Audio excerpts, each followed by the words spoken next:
and welcome to this week's broadcast. I am Ann LaFollette, and I'm a surface pattern designer and online business coach.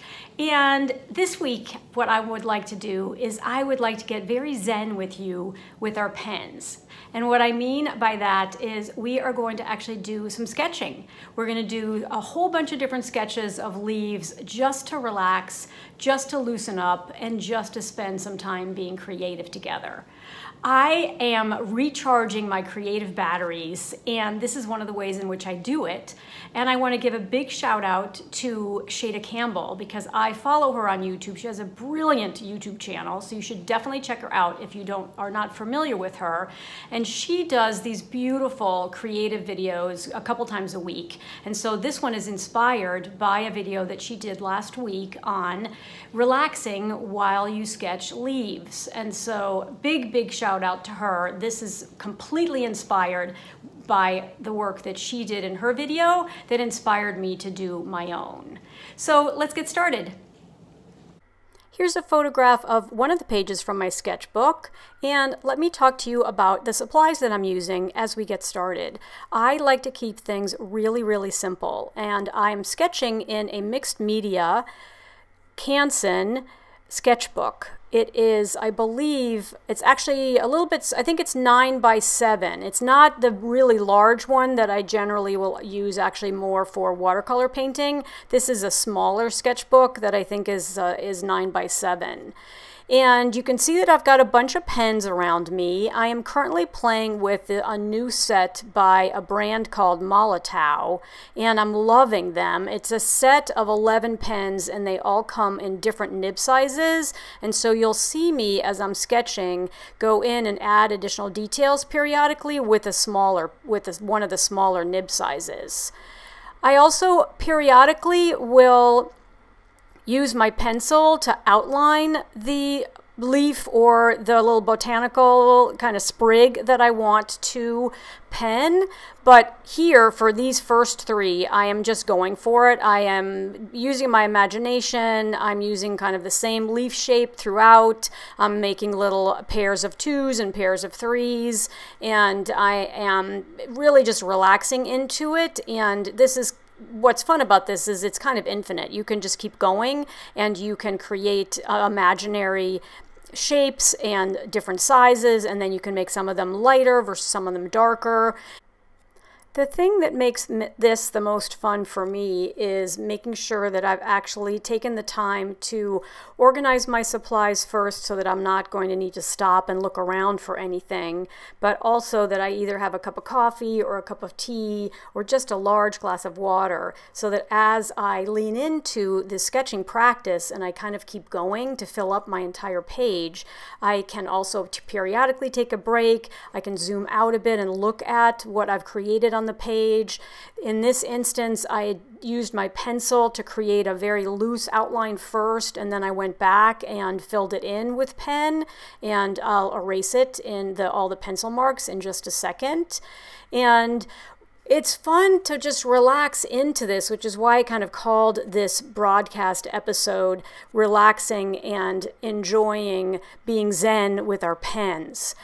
Here's a close-up of one of my favorite parts of the process, which is taking a pen with a smaller nib size and adding very small amounts of shading and additional details on the inside of these leaves. This is an imaginary eucalyptus, couple of sprigs together, and I think that by adding these additional very loose marks with a smaller nibbed pen, you actually get a lot of dimensionality, you get a lot of depth, you get a lot more sort of power or oomph to the drawing itself, and that's actually one of the favorite parts of the process for me. So here is my first page, and now let's move on to my second page. As I get started on my second page, you'll notice that I'm left-handed, and that's another reason why I really like these Canson sketchbooks that have the spiral binding, because I can position them in such a way that the spiral binding is really out of my way. And what I am sketching right now is an imaginary fern, and it has those long lines that come off of the center line, but then they're all filled in with pairs of small oval leaves to really fill it in. And then for this next one, I am going to use a little bit more of a, I'm going to move my pen a little bit more to create more sort of squiggly outlines for my leaves, and then to make them look a little bit different from some of the other ones that I've done, like the version you can see in the foreground. I'm just adding some little dots, and again, it's an imaginary leaf, but when you go out into nature, you'll see all kinds of different shapes and sizes. You'll also see that many botanicals have these additional tiny, tiny little details that also, in this case, help you create more lights and darks on the page, which is really fun. This next one's just going to be a combination of long oval shapes and then some leaves on closer to the bottom there that have more of that where I'm moving my pen just very, very slightly. And then, of course, as I mentioned before, I love to go back in and add a lot more shading to the drawing so that I can get that sense of depth and movement. Sometimes there is a sprig that I find challenging to sketch with my pen right off the bat, and eucalyptus sprigs are definitely one of those examples. So I've slowed this down actually to normal speed, first of all to show you kind of the speed at which I normally work, because that's hard to understand when I have this on a time lapse for you to sort of speed things up. But here I'm both showing you that I am using a pencil first. I'm going to trace this with my ink pen afterwards, but this way I can make sure that some of the leaves of the eucalyptus that are in front of the stem are going to be properly represented as such when I actually take my pen and trace over this. That's what you can see me doing right now, and when I erase the pencil marks, you'll see that some of those leaves are totally in front of the stem that's behind them. And that, for some reason, I just have a really hard doing right off the bat. I kind of need to sketch it first, then I erase it, and then you can see there in the upper left-hand corner that I then added a bunch of additional details with my much smaller nib size. Let me give you a little tour of each one of the elements that are on these two final pages in my sketchbook. It's kind of fun to see where I added additional detail, where I left things with a lot more open space or white space, which ones I used a smaller nib size with, and which ones I used a larger nib size with, and that gives you a sense of everything I captured on my first page.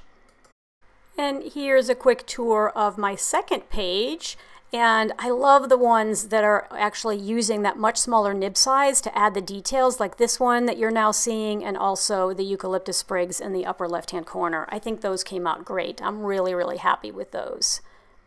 Thank you so much for watching. If you enjoyed this video, please hit the subscribe button and also hit the little bell so that you get notified every time I have a new video.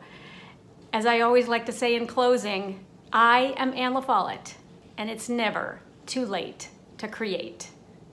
Bye for now.